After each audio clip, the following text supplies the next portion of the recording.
Hello. You know what time it is, Chuck. It's the longest of long weekends in our country. It is December, and we're here for the festive and to recap what happened, of course, in over the weekend in sport. Mina, Chuck, I saw the Soul Brothers over the weekend. What did you do? I was coaching.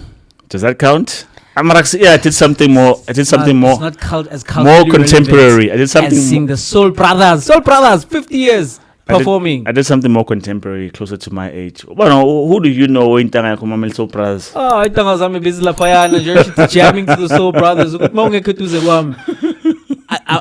I'm correct. But anyway, hopefully we'll be here in 50 years. But Chuck, let's go to the sport, right? And Orlando Pirates, top of the log. They're 3 points ahead of Mamelodi Sundowns. Say with Mospang. By themselves. They're top of the log, Chuck.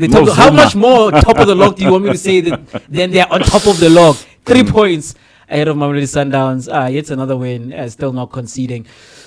And they've already got the MTN8 in the bag, right? Coming up this weekend, of course, it's the Culling knockout final against Marumo Gallants. So they have a chance to pull off the cup double, which is something we've seen over the last few seasons when they were coached by Rivero. But now there's the aspects where I have them as favorites for the league title, some people as well. And they're genuine contenders, right? If this season ends with another Pirates treble, and we'll see what happens in the Nedbank, it could be a quadruple. And they do take the league and they do add the calling to the MTN that they already have. Would this be Pirates' greatest ever season? Sure. I think greatest ever. Obviously, this is based on comparison, right, with the history, because the greatest ever treble we would include CAF in there. And if you have the CAF, that would be the greatest ever treble that you can achieve. But because there is none to add in that comparison, you have to look at what we did under Rudy Kroll, Hugo Leal, in terms of those trebles. And I want to say yes, simply because of Sundowns and their dominance. The fact that you're gonna win a league title and beat Sundowns en route to that treble, for me, makes it the greatest season. Because yes, there were campaigns where we were close. I think we were chased by Ajax in one of those campaigns. We pipped them, I think, on the last day. I think that's the treble season, right? That's amazing. That was exciting for the league. That was exciting in terms of that tussle for top spot. But Sundowns have had their foot on our necks that at any point, if you beat them, that's why for me, MTN8 feels so good, because en route you beat Sundowns and stuff like that. So anytime you get to beat a powerhouse like Sundowns, for me, I think it has to be the greatest achievement. So for me, if Paris do the treble and they do beat Sundowns to number one in the league, it has to be their greatest season so far. Yeah, the real treble would involve league, Champions League, and the FA Cup, in our case the Nedbank Cup, right? Yeah. Because we've got so many cup competitions in the PSL. There are different iterations of what the treble is. Pirates have won the treble twice. Sundowns won the treble not too long ago, and that was the league, the Nedbank Cup, and the Telkom at the time. So if we're looking at Pirates and their greatest ever season, it's of course comparing to those treble seasons of the past. And I think you hit the nail on the head, Chuck. The competition is what makes the difference. Mamelodi Sundowns have been a super powerhouse in this league. Eight league titles in a row. And Pirates have already finished second 3 times to this team. And this team was putting up 70 plus points. Now, you might want to counter that with the fact that it does not look like Sundowns are going to be putting up 70 points, and Pirates will not require 70-something points to win the league, or whoever does win the league is not going to require that many points. But it doesn't matter, right? This is still a Sundowns team that went to the Champions League final last season, that did defend their league title to the tune of 8 in a row, and they still have at the home Gwena, maybe the best player in the country in there. They still have Arenas, maybe the best striker out there. They still have the captain of Bafana, Ronan Williams, in goal. So the composition of the Sundowns team is still very much the team you anticipated, especially after seeing them at the Club World Cup. Yeah. They're going to go and once again ruin the league. So if you are able to pip that team to the league, and you are able then to collect another calling, and maybe, who knows, as I'm saying, it might be a quadruple come the Nedbank. But if it's just the 2 titles, MTN8 and the calling, and then they figure to get the league title, that for me, and is very much specifically what you're referring to, because of who they would have beaten in the league. Nobody has been able to solve the Sundowns conundrum in almost a decade, like in this country. And the last time a team not named Sundowns won the league, it was Wits. Wits are no longer in existence, And in that particular season, Sundowns hadn't quite yet figured out how to play in Africa and do well, because that's the season they won the Champions League, and then continue their fitness to the latter half of the South African season to retain their title. So because of pipping Sundowns to the league, I also think it would be Pirates' greatest ever season. And I think also, to close it out, Jay, the fact that I think the idea of how many points it takes to win the league has changed, because in our treble seasons under Okrol and Ulial, that 60 mark was still safe. It was fine, right? But now, even with a subpar Sundowns, you think 60 is not really safe, and so you have to aim higher to win the league. And so I think everyone's standard has gone up in terms of here's what it requires to beat Sundowns. And so if you take it to that level and you beat Sundowns still with like a 68, maybe if you touch 70 yourself, then you look back at that work and you're like, this body of work is more impressive. So I think if it does happen, I'll be over the moon. If it does happen, over the moon. It's a pity that, and it's their doing, it's a pity that the Orlando Pirates are not in the Champions League, because specifically that defense would have translated so well in the Champions League. Because in the Champions League, you want to win your home games, and Pirates are doing that very well. And they've got the best home support in the country this season. And when you go away, you want to not lose, right? And if you've got a good defense, that is the surest way to ensure that you don't actually lose. So it could have been so much better, but even if it ends up the way that we think it might, or we're projecting that it could, still would be the greatest season. Chuck, the crosstown neighbors, Kaizer Chiefs, they are in Africa. Not doing so well though. At home against Zamalek, they go a goal down. They come back, they equalize 1-1. They've got a single point after their first two games now. Do we still think Kaizer Chiefs can get out of the group stages and go on a run in the CAF Confederations Cup this season? The fact that they've got a solitary point after two games makes it so much harder, because the very same Zamalek they're going to have to play in Egypt, and it gets harder, right? And the other teams who could stifle them, or rather make it hard for them to actually get a win in the actual group. So it's looking dim. I don't believe so much in terms of can they get out the group stages, not because they're not good enough, but I think because they didn't quite know what it takes to go to Africa and do all the stuff that is required, to get out the group stages, because also they're in a good spot in the league. They have to contend in the league as well. After having won the Nedbank Cup, you want to kick on. You want to do better. You can't then finish number 10 good league, but do good in Africa. You've set expectations for your fans. You've set expectations for yourself as well, in terms of here's what I can do as Kaizer Chiefs. You are the sleeping giant that has been apparently awakened. So it's a caref, man. You've won a cup.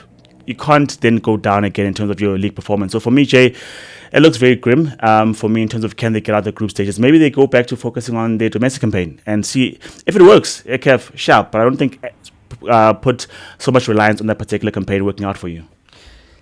The league stuff, because you brought up the league stuff is tricky.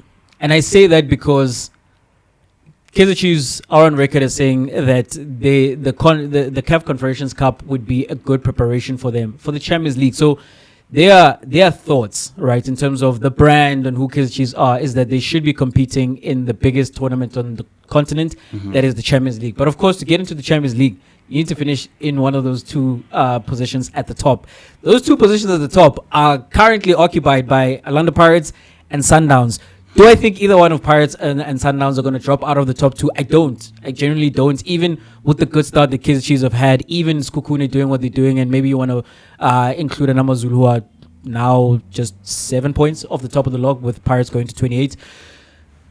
I just don't see it happening. But if they want to get into the Champions League, they have to prioritize getting into one of those top two positions. And it would actually be in their favor to not be competing in the CAF Confederations Cup if they want to do that.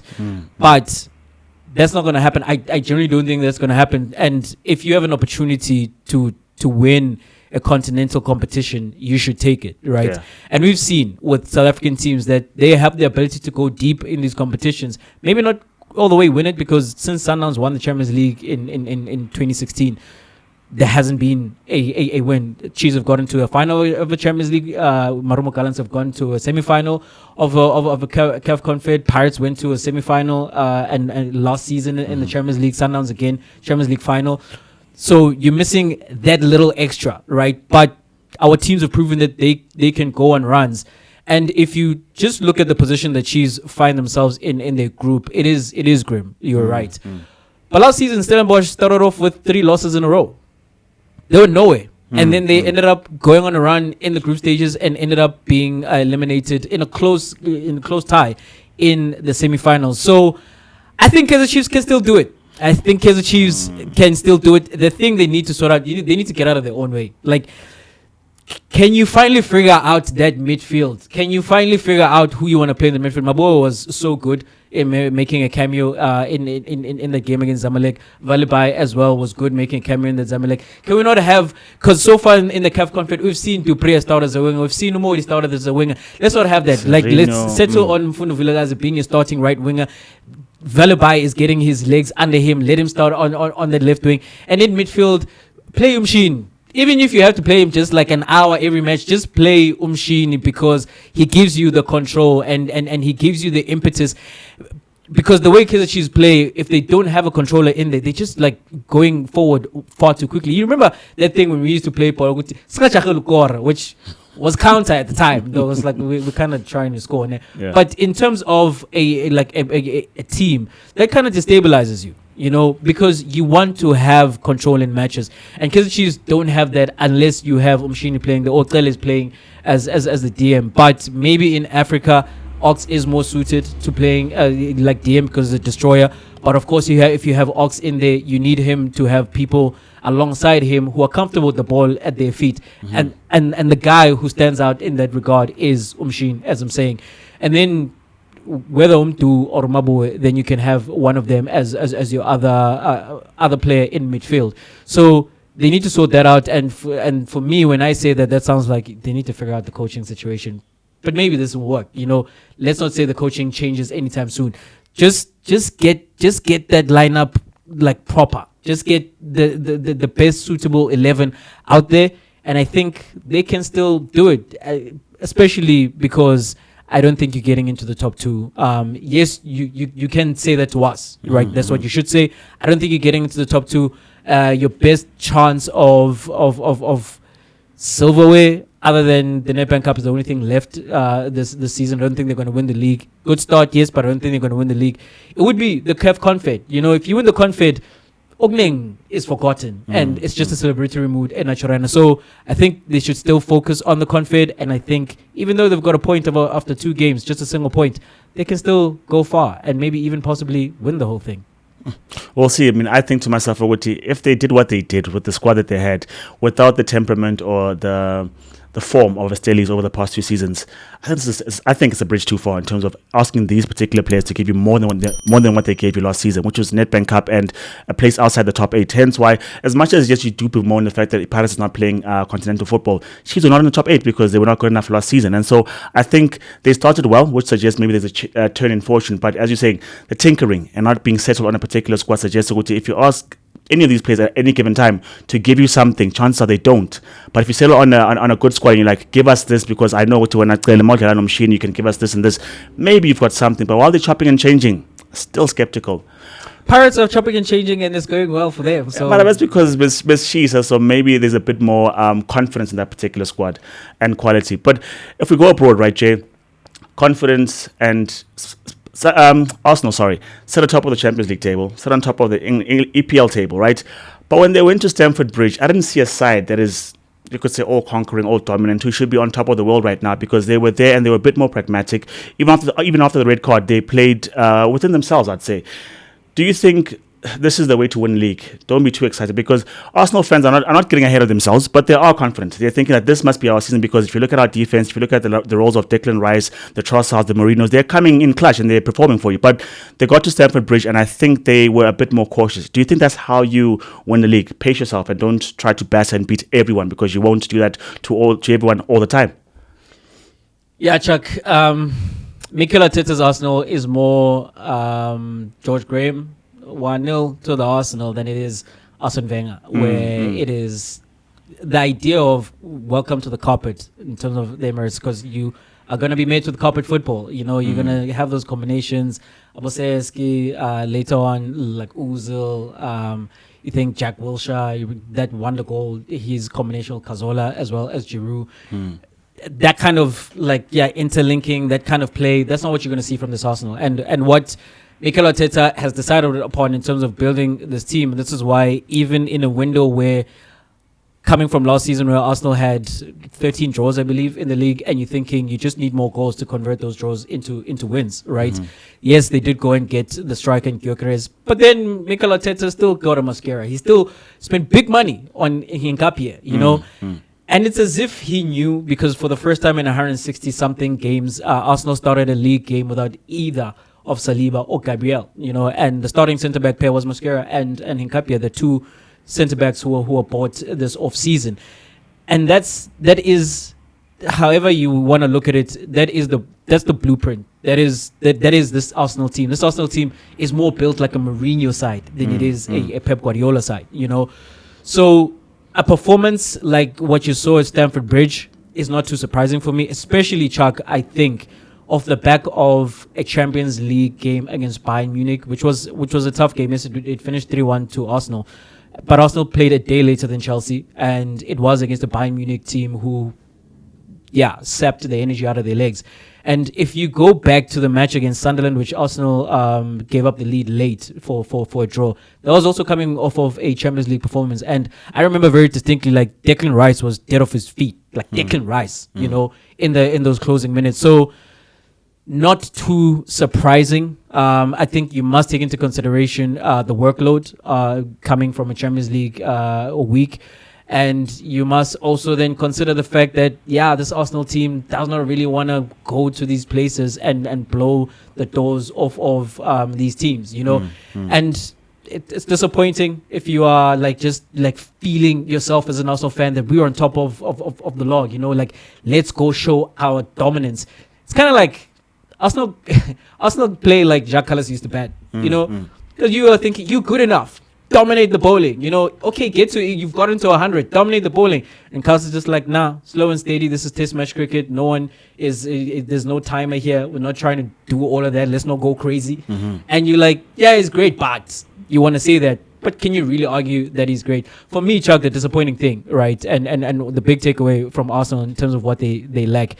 If I do go back to that Wenger side, they don't know how to play that intricate short passing game to break down those low blocks, especially near in and around the opponent's box. And that's what you saw. I think the return of Odegaard will be to their favor, and maybe you move a Eze to the left. But to be very honest, in terms of when I saw them trying to play passes around the box, I was like, that's putrid. And I just think this team is not built like that.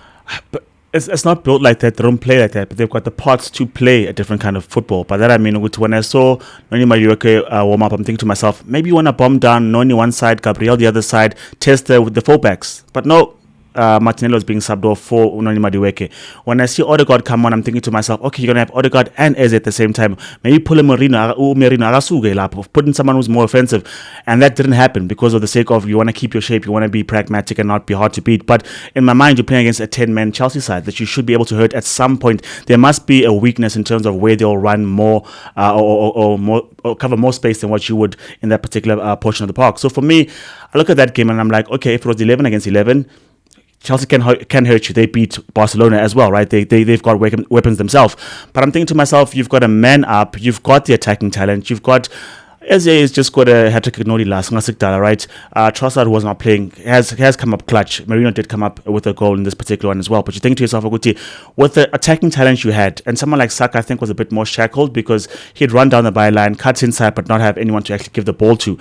So in those games in my head, Jay, I'm thinking to myself, Aguti, your nearest opposition right now is Chelsea. If you swat them away and you don't have to worry about them for the next 2 or 3 games because they have to make up those points or make up that ground on you, you have a cushion. Because I think the more you lose points now, the smaller your cushion gets when you go to the Christmas period, when you go into the new year, and you think to yourself, at some point it's going to be clutch where you can't lose a game. And if you try to put all your energy now to establish a lead, then you've got a bit of a buffer because who knows? Because right now we saw the return of Gabriel Jesus, who else was on the bench after a long time. I think again Odegaard and someone else that I'm forgetting right now. But players will go down like we've seen now. There was no Saliba and there's no Gabriel. Imagine you're now in March, April, and you've got Hinkapi and you've got Mosquera at the back, and someone else has gone down without the points buffer. So for me, I'm not Arteta, but I've thought to myself, after having come so close, you want to maximize the run. You want to maximize the feel-good factor. We went to North London, battered them, played against Bayern Munich, battered them. Go again and beat Chelsea, I think, especially with the addition of, the benefit of that red card. So for me, I think it's a chance missed. You can play like that. You can score goals. Arsenal have scored 5, have scored 6. They've scored a lot of goals when the chance presents itself. Chelsea, I think, were there for the taking because Kaizer is the one who's missing. Go and hurt them. Yeah, I do think it's a chance missed, right, Chuck? Because it's down to 10 men. But also, I think we've seen in the last few seasons that it's not as easy playing as 10 men. It's not straight up, you've got a man advantage. You should just play them off the park. But it could have been better. I just think, Chuck, Arteta is going into the big games away from home with the mindset that we don't want to lose. We are happy to go away with the draw. And in the big picture, right, you still have a 6-point gap over Chelsea. In terms of second place, Man City are there in second place. It's a 5-point gap. You take that at this stage, and with the idea that in the other games, quote unquote, the smaller games, you'll get your points from those matches. No guarantee, of course. And if you can deal a blow directly to an opponent, you want to do that because then that's a 6-point swing. You take away 3 from them, you gain 3. Whereas if you walk away with a point each, when there was an opportunity, you kind of like, could we have done more? But I've seen Arsenal now in the game against Liverpool away. It was a similar thing until Liverpool took the lead late in that game, and there was not enough time to come back. The game against City, which was at home as well, was disappointed with the kind of output that Arsenal gave.